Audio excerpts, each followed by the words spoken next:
మళ్ళీ బయటకు వెళ్ళిన తర్వాత ఫుడ్, షెల్టర్, వేరే జనాలు, సేఫ్టీ ఇవన్నీ భయం వేసి మళ్ళీ ఇంటికి వచ్చేసిన.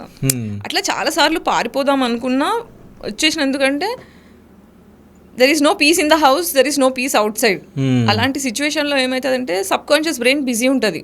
మనకి ప్రశ్నలకు జవాబులు లేకపోతే మైండ్ పడుకోదు, ప్రశాంతంగా ఉండలేదు. సో అలా నిద్ర చిన్నప్పుడే ఎగిరిపోయింది.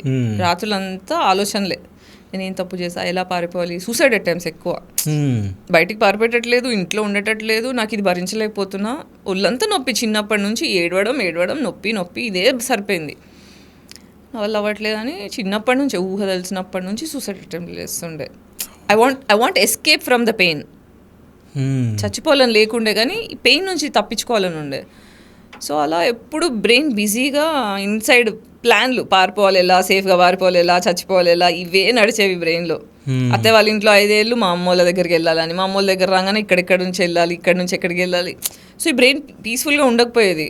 దానివల్ల బుక్స్ ముందర ఉంటాయి కానీ కళ్ళు మాత్రమే బుక్స్లో ఉంటాయి. లైక్ మొత్తం సర్వైవల్ మోడ్. అట్లా చదువుకోలేకపోయా. అంటే చదువుకునేది వరకు 70%, 80% వచ్చేది. అది కూడా క్లాస్లో విన్నది మాత్రమే. మా స్కూల్లో టీచర్స్ ఇంట్రెస్టింగ్గా చెప్పేవాళ్ళు కాబట్టి క్లాస్లో చెప్పింది ఎక్కించుకోవడం. బుక్స్ మాత్రం ఎన్నడూ చదివి ఎక్కించుకుంది లేదు. ఓకే. సో అంటే జస్ట్ అక్కడ చెప్పింది ఏదో అది మనం అక్కడ దించేస్తే పాస్ అయిపోతుండే.